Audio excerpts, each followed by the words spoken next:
Hello नमस्कार।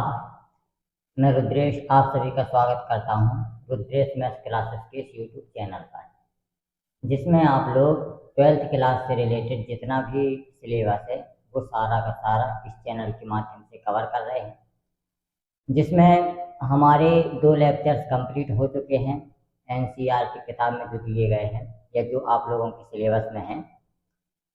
पहला तो है रिलेशंस एंड फंक्शंस, वो सारा का सारा सिलेबस आप लोगों ने कंप्लीट कर दिया है। दूसरा चैप्टर है इनवर्स ट्रिग्नोमेट्रिक फंक्शंस, पेट्रोल त्रिकोणमितीय फलन, वो भी आप लोगों ने पूरा का पूरा इस चैनल के माध्यम से कवर कर दिया है।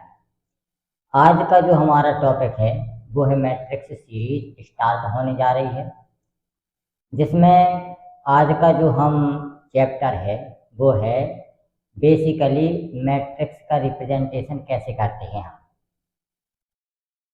उसके बारे में बेसिक नॉलेज और बेसिक क्वेश्चन जो कि इस चैप्टर से संबंधित हैं और इम्पोर्टेंट हैं परीक्षा के दृष्टिकोण से, उन सब का हम आज इस लेक्चर्स के माध्यम से कवर करेंगे। तो आइए स्टार्ट करते हैं अपना आज का टॉपिक मैट्रिक्स सीरीज। ये है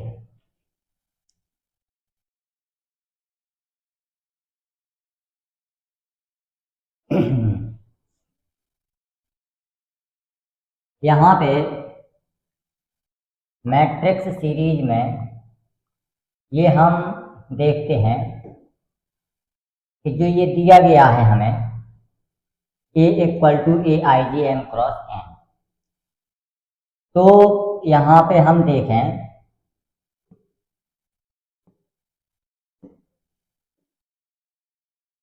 यहाँ पे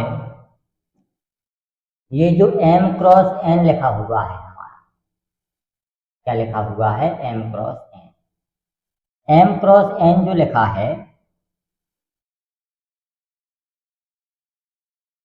m क्रॉस n, इसमें m जो है हमारा वो है रो की संख्या और जो n दिया गया है हमें वो है इसमें कॉलम की संख्या, और जो ब्रैकेट के अंदर दी गई संख्या है आई जे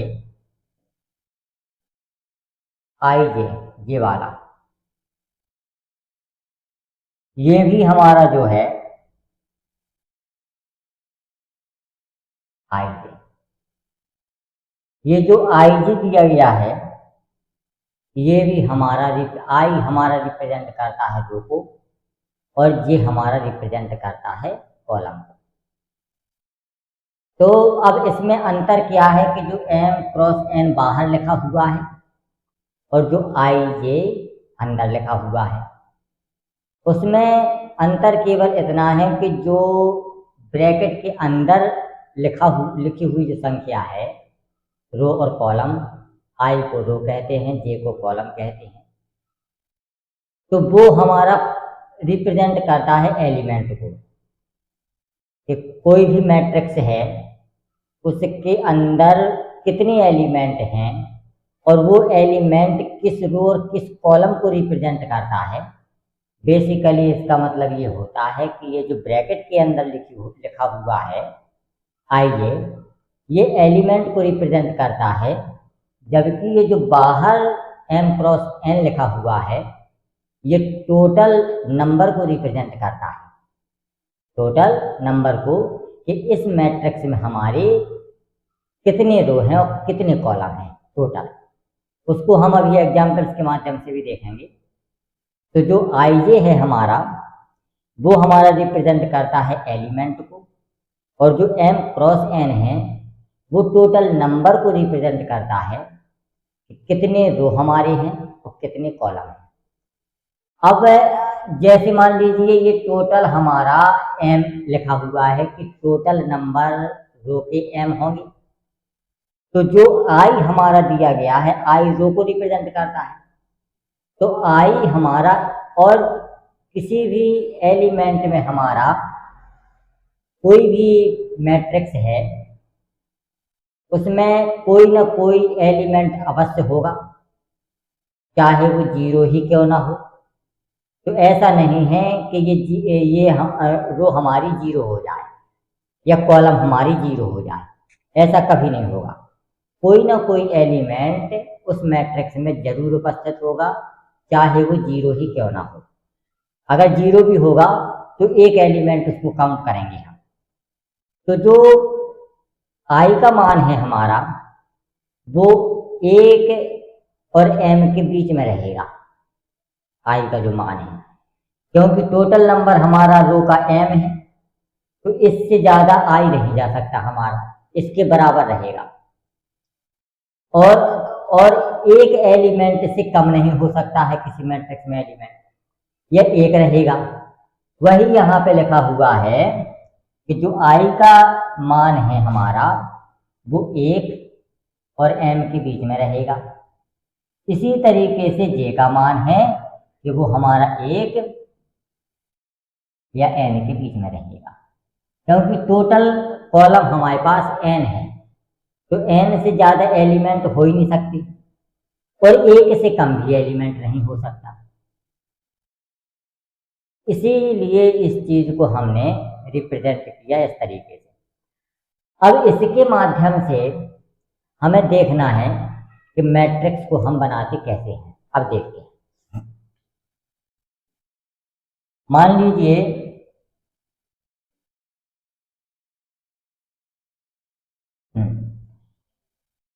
ये मैट्रिक्स दिया गया है हमको, ठीक है। कोई भी मैट्रिक्स है हमारे पास जिसको हम A11 लिखेंगे, A12 लिखेंगे, A21 लिखेंगे और A22 लिखेंगे।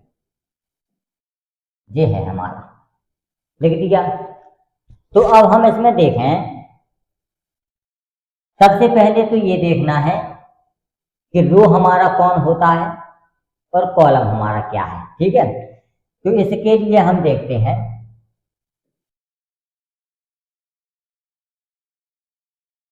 इस दिशा में जो ये वाली जो संख्या है हमारी, इस दिशा में ये रो को रिप्रेजेंट करता है हमारा। किसको रिप्रेजेंट करता है? रो को रिप्रेजेंट करता है। तो रो हमारा कौन है? रो हमारा हो जाएगा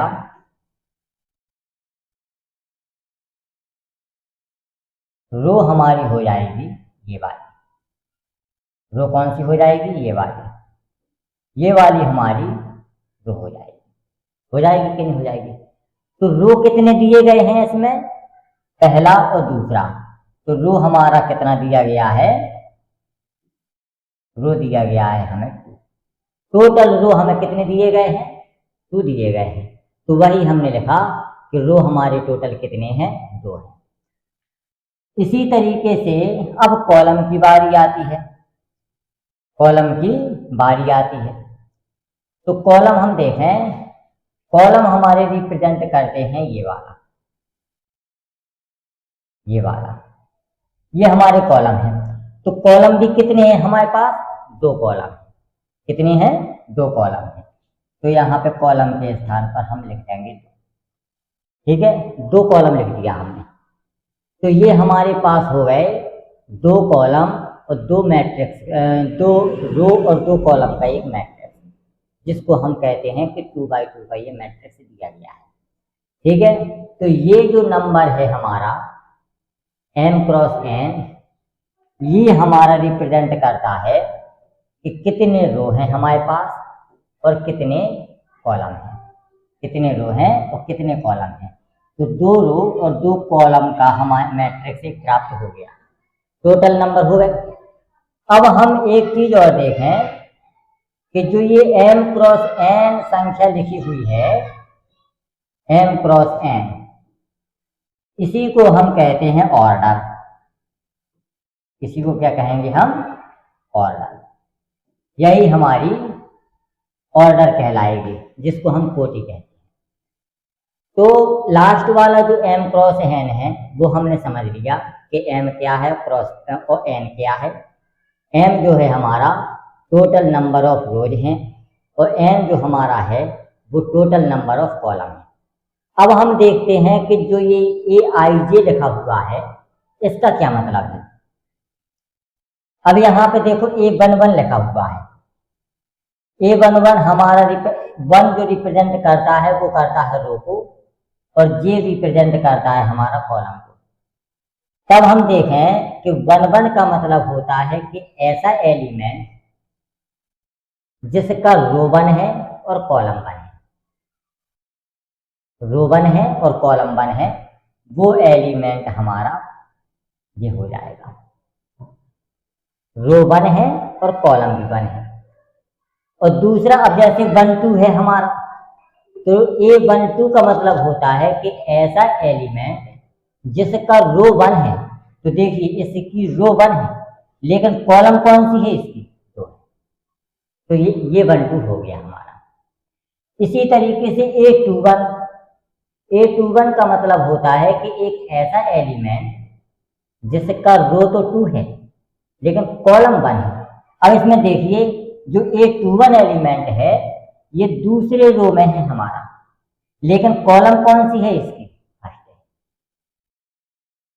तो A21 का मतलब होता है कि ऐसा एलिमेंट जिसका रो तो 2 है लेकिन कॉलम 1 है।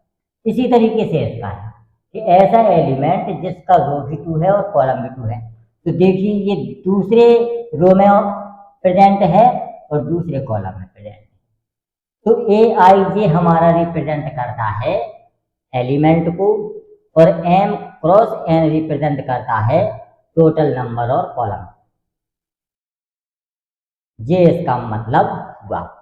अब देखते हैं हम आगे, और इसी तरीके से हमें क्वेश्चन को लगाना है। जैसे कभी मैट्रिक्स बनाने के लिए पूछा जाए तो IJ के लिए I का मान 1 होगा, J का मान 2 होगा, I का मान 1 होगा, J का मान 2 होगा, I का मान 2 होगा, J का मान 1 होगा। I और J के स्थान पर इन मानों को रखना है हमें और हमारा आंसर आ जाएगा। अब आगे देखें, ये वही है हमारा जो हम पढ़ा चुके हैं कि I रो है, J कॉलम है, ऑर्डर हमारा जो होता है वो M क्रॉस N होता है। ये हम अभी पढ़ चुके हैं। अब देखें आगे, अब कुछ हमें दिए गए हैं टाइप्स। मैट्रिक्स के कितने टाइप्स होते हैं ये देखना है। तो कॉलम मैट्रिक्स होता है पहला, तो रो मैट्रिक्स होता है, स्क्वायर मैट्रिक्स, डायगोनल मैट्रिक्स, विकर्ण आव्यूह, स्केलर मैट्रिक्स, अदिश आव्यूह होता है, आइडेंटिटी मैट्रिक्स, तत्समक आव्यूह जिसको कहते हैं, और जीरो मैट्रिक्स शून्य आव्यूह होता है। ठीक है, अब इन जितने भी टाइप्स के हमारे मैट्रिक्स हैं उनका हम बारी बारी से अध्ययन करेंगे इस लेक्चर में। देखते हैं, ये है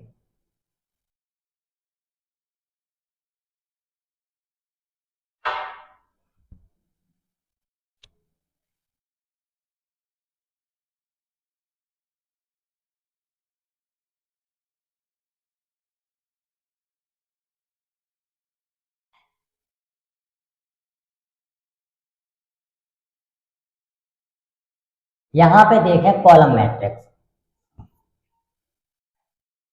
कॉलम मैट्रिक्स का मतलब होता है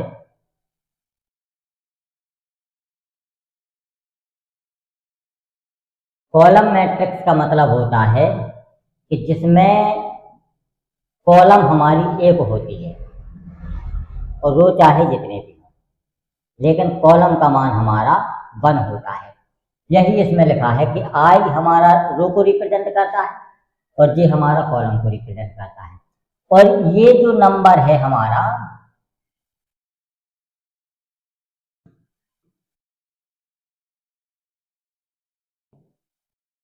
ये जो नंबर है N, ये हमारा कॉलम को रिप्रेजेंट करता है।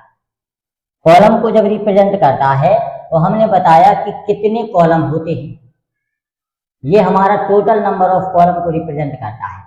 तो जब कॉलम मैट्रिक्स पूछा जाए तो उसका मतलब ये होता है कि रो चाहे जितने भी हों, कॉलम हमेशा एक होगी।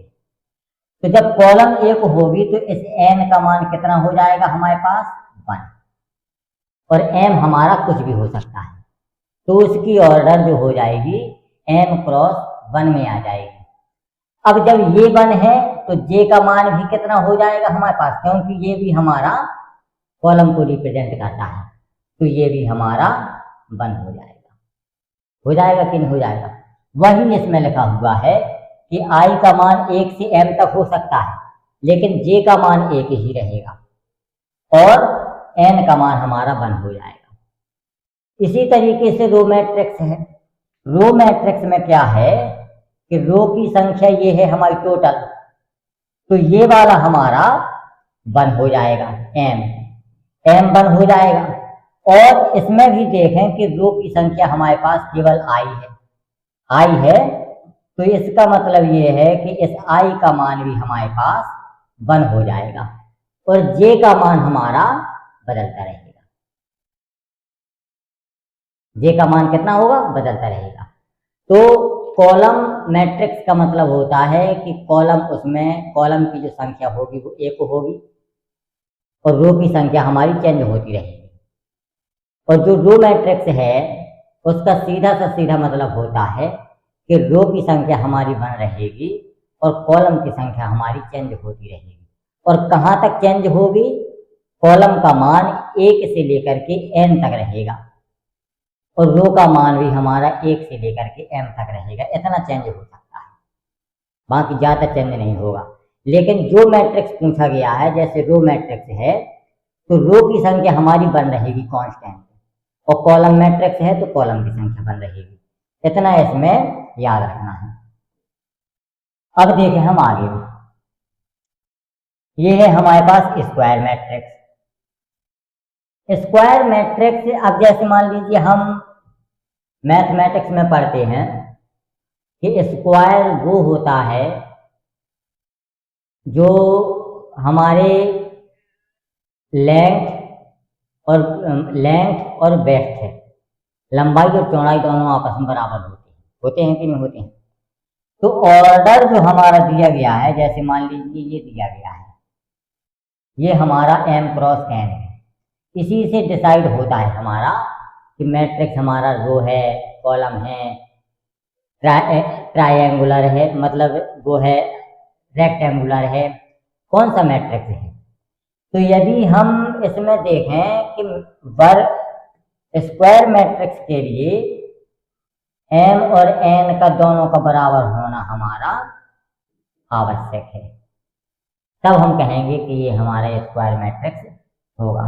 वही यहाँ पे लिखा हुआ है कि स्क्वायर मैट्रिक्स में रो और कॉलम की संख्या हमारी बराबर होना जरूरी है, बाकी पूरी कंडीशन हमारी से पिछले की तरह रहेगी। अब डायगोनल मैट्रिक्स में देखें हम कि जैसे डायगोनल मैट्रिक्स होता है, तो डायगोनल मैट्रिक्स में जो डायगोनल एलिमेंट होते हैं वो हमारा कोई भी नॉन जीरो नंबर हो सकता है, लेकिन डायगोनल एलिमेंट के अलावा जितने भी एलिमेंट होते हैं वो हमारे सारे के सारे होंगे 0। अब जैसे मान लीजिए कोई भी हमें स्क्वायर मैट्रिक्स दिया गया है, A11, A12, A21 और A2 दिया गया है, तो इसके डायगोनल एलिमेंट कौन कौन होते हैं जिसमें i और j दोनों आपस में बराबर है, ये हमारे डायगोनल एलिमेंट हैं। तो ये वाले तो हमारे अशून्य नंबर कोई भी हो सकता है, नॉन जीरो नंबर, लेकिन जो ये होते हैं जिसके i और j बराबर नहीं होते हैं, ये हमारे शून्य होते हैं। तब हम इसमें लिखेंगे कि जैसे मान लीजिए 2 है, 0 है और 0 है, 3 है, ये हमारा डायगोनल मैट्रिक्स हो जाएगा। डायगोनल मैट्रिक्स का सीधा मतलब है कि डायगोनल एलिमेंट के अलावा जितने भी एलिमेंट हैं वो सारे के सारे हमारे 0 होते हैं। फिर वो चाहे 3 क्रॉस 3 मैट्रिक्स हो, 4 क्रॉस 4 हो, 5 क्रॉस 5 हो, और स्क्वायर मैट्रिक्स भी होना चाहिए। डायगोनल मैट्रिक्स हमेशा स्क्वायर मैट्रिक्स होता है, 2 कंडीशन होती हैं इसकी। तो इस तरीके से यही इसमें लिखा है कि वो सारे के सारे एलिमेंट जो आई और जे बराबर नहीं है वो सारे के सारे हमारे जीरो होंगे। अब इसमें देखिए यहाँ पे आई और जे हमारे बराबर नहीं है तो ये वाला हमारा जीरो हो जाएगा। यहाँ पे देखें आई और जे बराबर नहीं है तो ये वाला हमारा जीरो हो जाएगा। लेकिन जिसकी आई और जे बराबर नहीं है वो हमारा जीरो नहीं होगा। जैसे ये वाला है, इसमें आई और जे हमारा बराबर नहीं है तो ये जीरो नहीं होगा, ये भी जीरो नहीं होगा हमारा। ठीक है, तो डायगोनल एलिमेंट के अलावा जितने एलिमेंट है वो सारे के सारे जीरो हैं। अब देखते हैं आगे, यहां पे देखें स्केलर मैट्रिक्स क्या होता है। स्केलर मैट्रिक्स में जो एलिमेंट होता है हमारा डायगोनल एलिमेंट, वो हमारा के का मतलब स्केलर नंबर से एक नंबर रहता है, उसमें डिफरेंट नंबर नहीं रहते। जैसे जो डायगोनल एलिमेंट होते हैं डायगोनल मैट्रिक्स में, जो डायगोनल एलिमेंट होते हैं वो डिफरेंट नंबर हो सकते हैं, लेकिन स्केलर मैट्रिक्स में डायगोनल एलिमेंट जो होगा वो सेम नंबर रहेगा, सब में डिफरेंट नंबर नहीं रहेंगे। अब दोनों में अंतर कितना है, जैसे मान लीजिए यहाँ पे देखें हम, तो डायगोनल एलिमेंट 1 0 0 2, तो ये तो हमारा डायगोनल मैट्रिक्स हो जाएगा, डायगोनल मैट्रिक्स हो जाएगा, क्योंकि इसके जो डायगोनल एलिमेंट हैं वो हमारे डिफरेंट हैं। लेकिन वहीं यदि हम बात करें कि स्केलर मैट्रिक्स क्या होगा, तो जो इसका डायगोनल मैट्रिक्स है हमारा, डायगोनल एलिमेंट है, वो हमारे डिफरेंट ना होकर के सेम रहते हैं, तो वो हमारा स्केलर मैट्रिक्स के अंतर्गत आएगा। डायगोनल मैट्रिक्स और स्केलर मैट्रिक्स बेसिकली एक प्रकार के मैट्रिक्स हैं दोनों, लेकिन उनमें केवल बेसिक अंतर इतना है कि जो डायगोनल मैट्रिक्स है उसके डायगोनल एलिमेंट डिफरेंट हो सकते हैं, लेकिन जो स्केलर मैट्रिक्स है उसके डायगोनल मैट्रिक्स, उसकी डायगोनल एलिमेंट्स डिफरेंट ना होकर के सेम रहते हैं। यही इसमें बताया गया है कि जो डायगोनल एलिमेंट होता है, जिसमें जो डायगोनल एलिमेंट होता है जिसमें कि आई और जे हमारे बराबर होते हैं, ठीक है, तो वो हमारा के रहता है।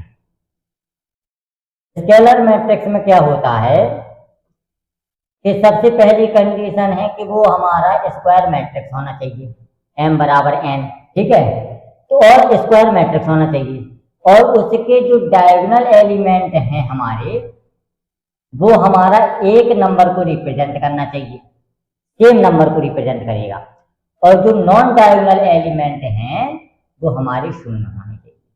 बस इतना इसका अंतर है। अब देखते हैं हम आइडेंटिटी मैट्रिक्स।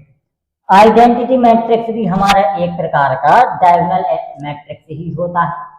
उसमें अंतर केवल इतना आता है कि जो डायगोनल एलिमेंट हैं वो सारे के सारे हमारे वन होते हैं।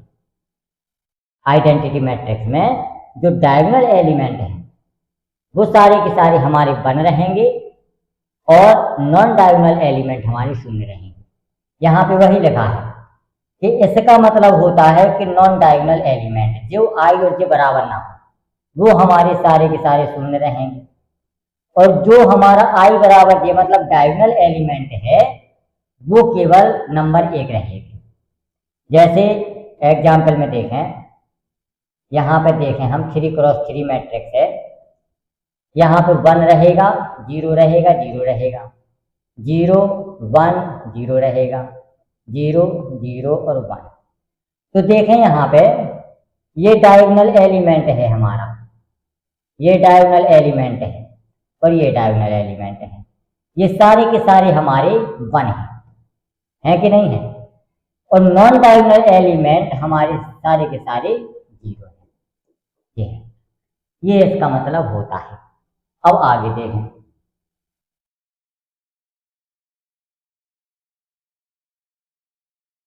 ये देखो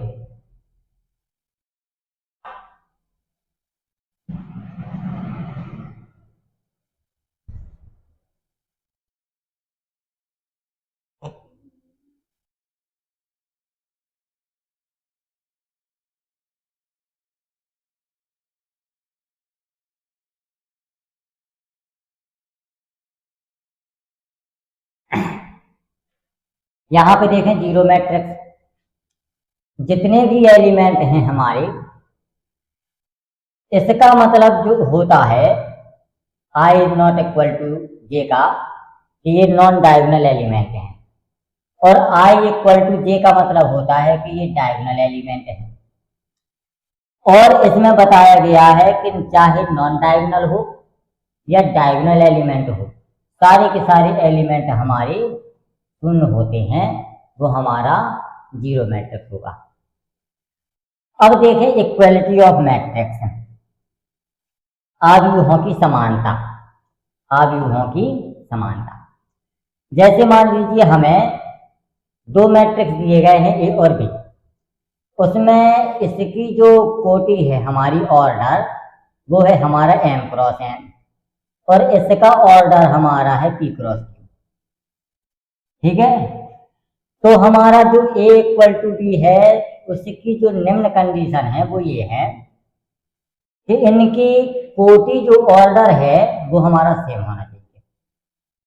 पहली कंडीशन तो ये है कि ऑर्डर हमारा सेम होना चाहिए, और ए आई जे और B I J equal to बराबर होना चाहिए, मतलब इसके संगत एलिमेंट हमारी बराबर होना चाहिए। ठीक है, हम इसमें देखें कि जैसे मान लीजिए दो मैट्रिक्स हैं हमारे पास, A11, A12, A21 और A22। ये हमारा 2 क्रॉस 2 का मैट्रिक्स है, ए बराबर, और बी बराबर देखें यहाँ पे लिखा है B11, B12 और B21 और B22, ये दिए गए हैं। तो इसकी जो कंडीशन है कि, और ये भी हमारा कैसा है, 2 क्रॉस 2 का मैट्रिक्स है, तो जो इक्वलिटी ऑफ मैट्रिक्स की जो पहली कंडीशन है हमारी, कि ये जो नंबर यहाँ पे लिखा हुआ है ऑर्डर वाला, ये हमारा सेम होना चाहिए, तो ये सेम है। दूसरी कंडीशन है जब ये सेम है तब इनकी हम कंपैरिजन कर सकते हैं कि ये इसके बराबर होगा, 1 1 और 1 1। ये वाला 1 2 लिखा हुआ है तो ये वाला 1 2 लिखा हुआ है, मतलब जो एलिमेंट पहले में लिखा है कि पहले रो और पहले कॉलम का एलिमेंट दूसरे मैट्रिक्स में भी पहले रो और पहले कॉलम के मैट्रिक्स के बराबर होगा। ये 1 1 B11 के बराबर होगा, A12 B12 के बराबर होगा, ये हमारा इसके बराबर होगा, और ये हमारा इसके बराबर होगा। तब हम कहेंगे कि वो मैट्रिक्स हमारा इक्वल मैट्रिक्स होगा। इसी के आधार पर हमको इस चैप्टर से रिलेटेड जितने भी सवाल हैं वो सारे के सारे सॉल्व करना है। देखें,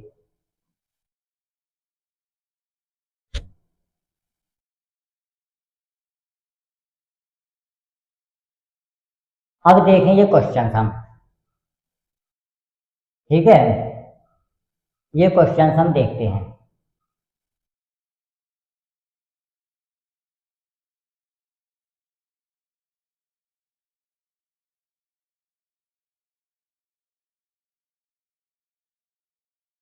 ये वाला क्वेश्चन देखें,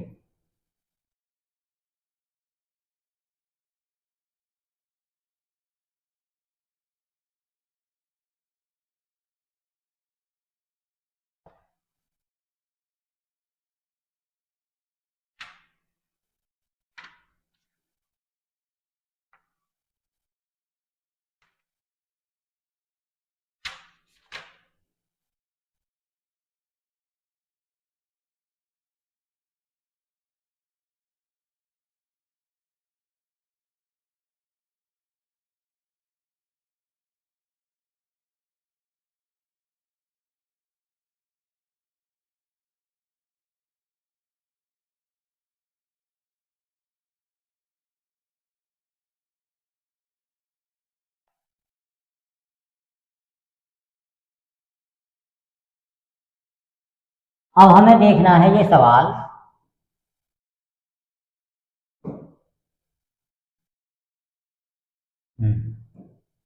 इसमें लिखा हुआ है कि हमें 3 क्रॉस 2 का मैट्रिक्स निर्माण करना है एक, ठीक है।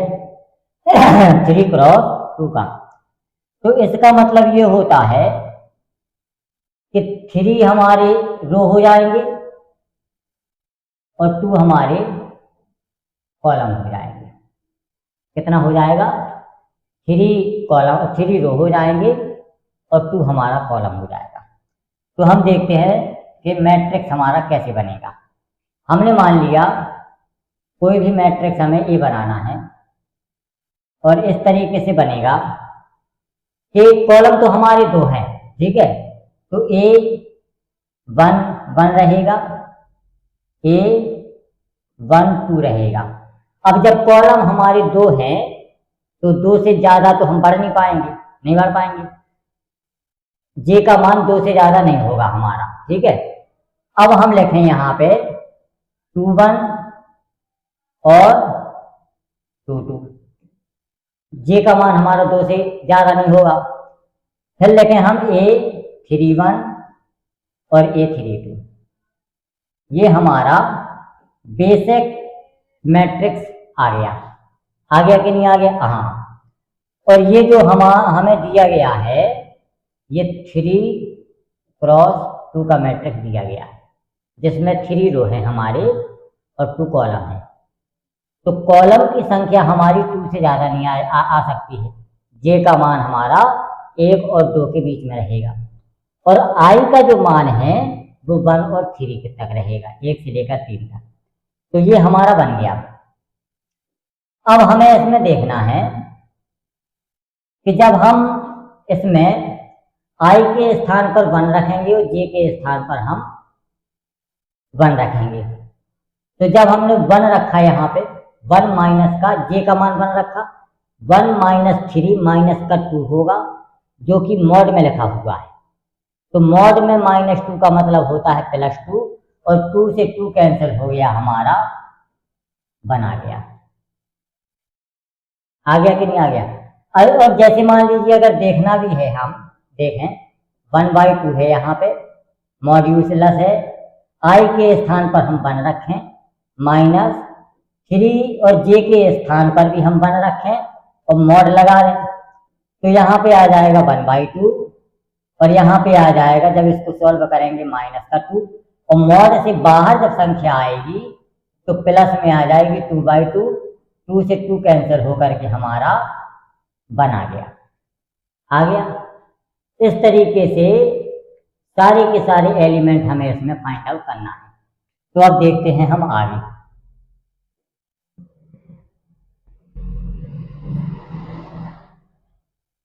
अब देखें हम इसमें आगे।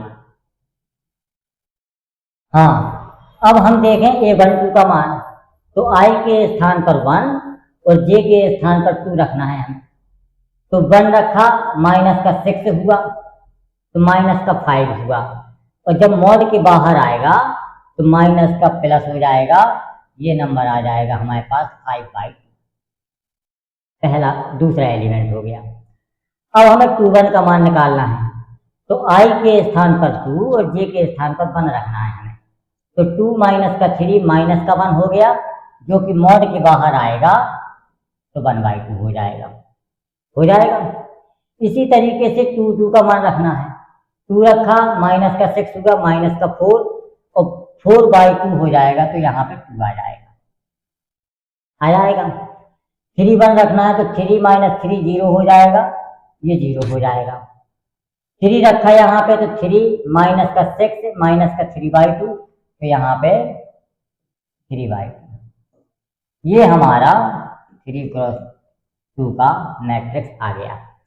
इस तरीके से हमको मैट्रिक्स कंस्ट्रक्ट करना है, ये हमारा सवाल है।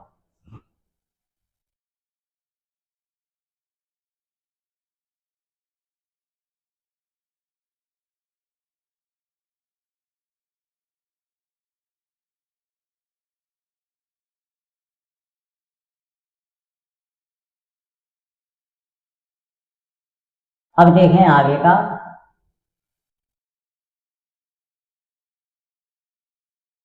ये वाला है,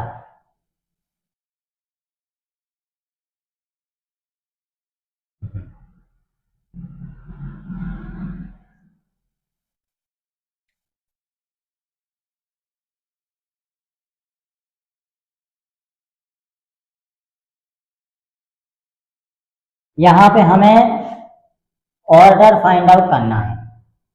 कितना करना है? ऑर्डर फाइंड आउट करना है। तो टोटल एलिमेंट हमें दिए गए हैं। यदि किसी आव्यूह में 8 अवयव हैं, कितने हैं?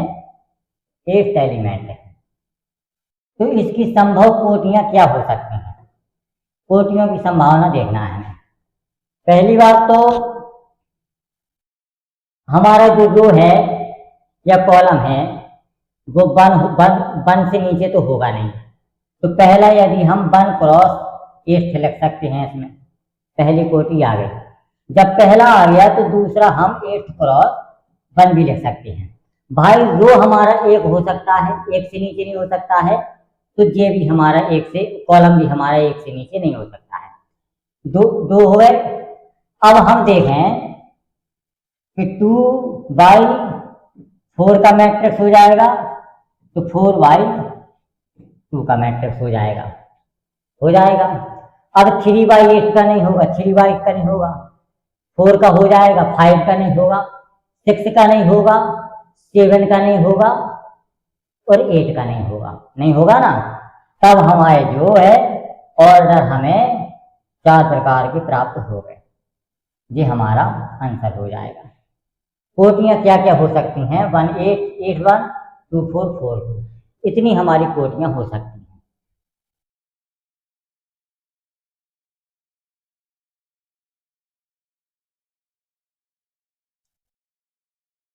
कोटियों का जो मतलब होता है वो है कि टोटल नंबर ऑफ एलिमेंट। यदि हम 8 का 1 में मल्टीप्लाई करें तो एलिमेंट हमारे 8 प्राप्त होंगे। 2 का 4 में करें तो हमें एलिमेंट 8 प्राप्त होंगे। 2 4 और 1 8 के अलावा कोई भी मल्टीप्लिकेशन ऐसा प्राप्त नहीं हो रहा जो हमें मल्टीप्लाई करने पर 8 रह जाए। इसीलिए संभावित कोटियां केवल इतनी होंगी, 4।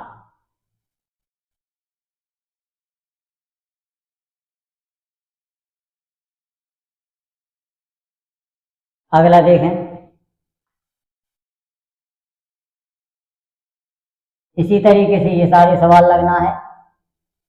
ये वाला लगा लिया, ये वाले बिल्कुल सेम वैसे ही है। आव्यूह का निर्माण करना है, इसमें केवल 2/2 मैट्रिक्स का निर्माण करना है। तो आई का मान भी हमारा 2 से ज़्यादा नहीं हो सकता है और जे का मान भी हमारा 2 से ज़्यादा नहीं हो सकता है। उसी तरीके से इसमें कर लेना है। और ये वाला है, उसी तरीके से ये वाले क्वेश्चन है। 3/4 का निर्माण करना है इसमें, ठीक है।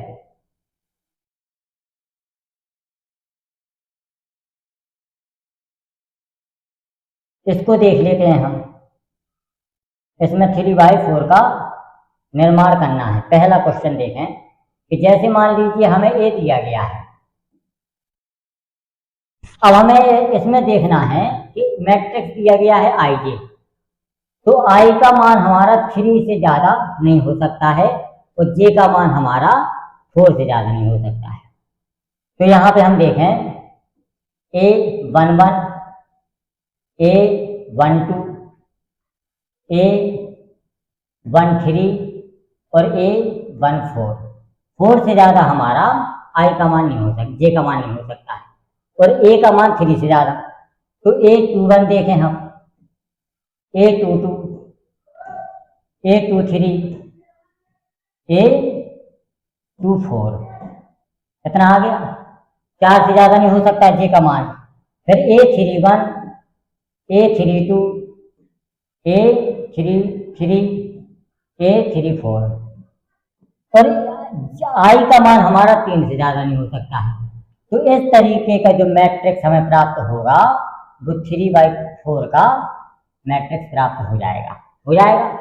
अब इसमें आई के स्थान पर जो मान दिए गए हैं उनको रखना है और ये हमारा मैट्रिक्स कंप्लीट हो जाएगा। उसी तरीके से करना है जैसा पिछला किया है। अब ये देखें,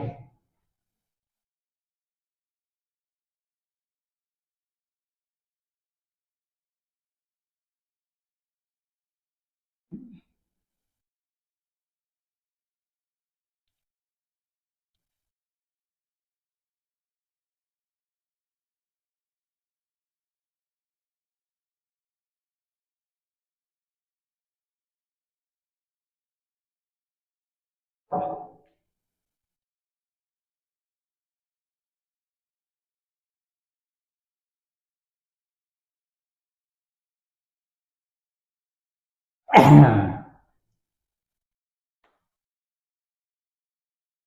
यहां पे देखें,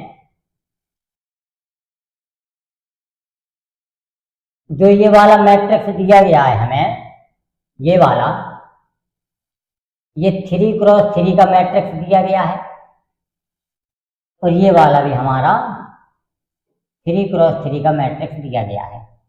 तो हम देखते हैं कि इसका ऑर्डर और इसका ऑर्डर हमारा सेम है कि नहीं है, और बीच में हमारा इक्वल का चिन्ह लगा हुआ है, इक्वल का चिन्ह लगा हुआ है। इसका मतलब ये है कि इसके ऑर्डर भी हमारे सेम है और इसके बीच में इक्वल का चिन्ह लगा है, तब हम कहेंगे कि ये दोनों मैट्रिक्स हमारे इक्वल मैट्रिक्स होंगे। और इक्वल मैट्रिक्स कब होगा कि जब A11 पहले मैट्रिक्स का जो एलिमेंट है, संगत एलिमेंट A11 B11 के बराबर।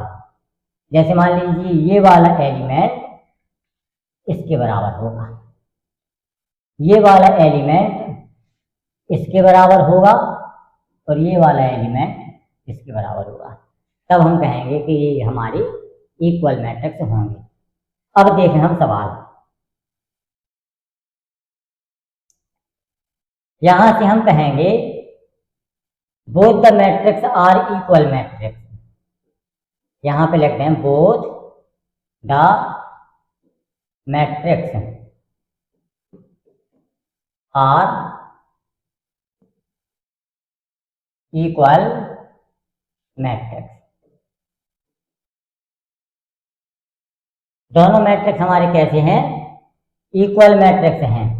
तब हम कहेंगे कि x+3 जो है हमारा वो 0 के बराबर होगा, और जब 0 के बराबर होगा तो x का मान हमारा -3 आ जाएगा। x का मान कैसा आ जाएगा? -3 आ जाएगा। अब हम दूसरा देखें कि z+4 हमारा 6 के बराबर होगा। z+4 = 6, तो z की वैल्यू हमारे पास 2 के बराबर आ गई, तो हमें x और z का मान पता चल गया। तीसरा हम कहेंगे कि a-1 जो है हमारा, a-1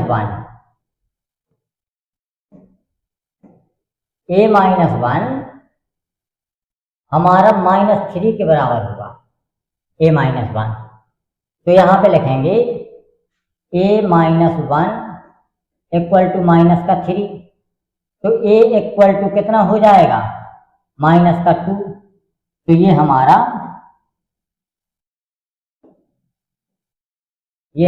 a का मान हो गया। ये कैसा हो गया? a का मान हो गया हमारे पास। हो गया कि नहीं हो गया? अब हमें निकालना है x, z, y का मान देखें। अब इसमें देखें हम y का जो मान है हमारा, वो हमारा 3y - 2 के बराबर होगा, ये वाला मान। तब हम देखें इसमें कि 2y - 7 = 3y - 2। अब इसको इस तरफ ले जाएं, इसको इस तरफ लाएं, तो यहाँ पे हो जाएगा 2y - 3y = -2 + 7। इसको जब सॉल्व करेंगे तो -y =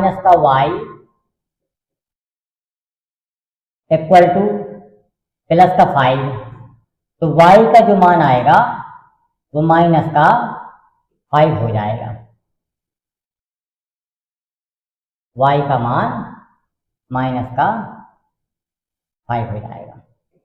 तो हमें x, y, z का मान पता चल गया, a का मान पता चल गया। अब हमें देखना है b का मान और c का मान।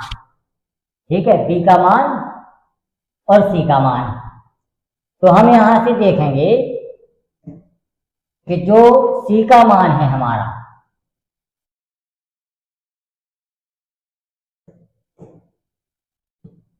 जो C का मान है हमारा,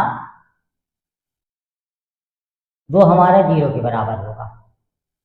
C का मान 0 के बराबर होगा।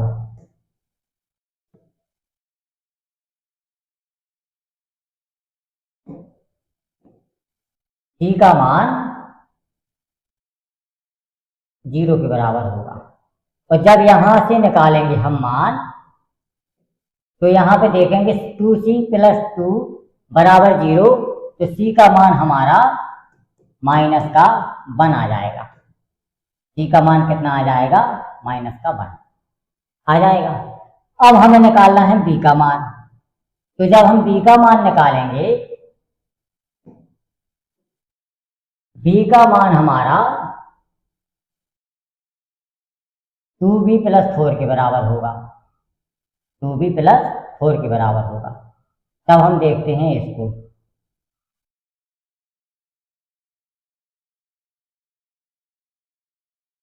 B - 3 = 2B + 4।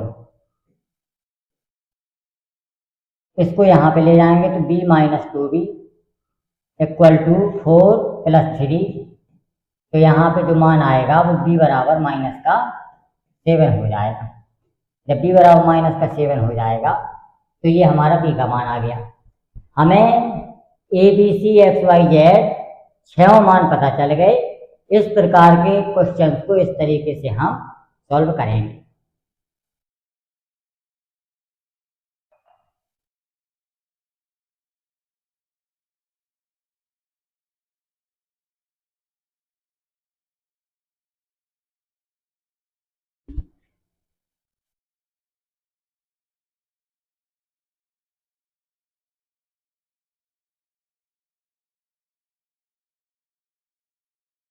अब देखें अगला, ये वाला भी उसी तरीके से सॉल्व करना है जिस तरीके से पिछला वाला किया है। ये वाला देखें, XYZ के मान ये भी उसी तरीके से सॉल्व करना है जैसे पिछला वाला किया गया है। ये भी उसी तरीके से सॉल्व करना है जैसा पिछला वाला किया है। अंतर केवल इतना है कि इसमें हमें इक्वेशन प्राप्त होंगी। उन इक्वेशन को सॉल्व करके हमें ABC का मान फाइंड आउट करना है। ये देखें, 3 × 3 के ऐसे अवयवों की कुल संख्या कितनी होगी जिनकी प्रत्येक प्रविष्टि इतने हैं। तो यहाँ पे हम देखें, जो मैट्रिक्स की संख्या होती है, जैसे यहाँ पे ऑर्डर दिया गया है कितना, 3 × 3, तो जो इसकी ऑर्डर प्राप्त होगी हमें 2 की पावर 3 × 3 प्राप्त होगी। 2 की पावर 9 यानी कि 512 हमारा आंसर हो जाएगा। 512।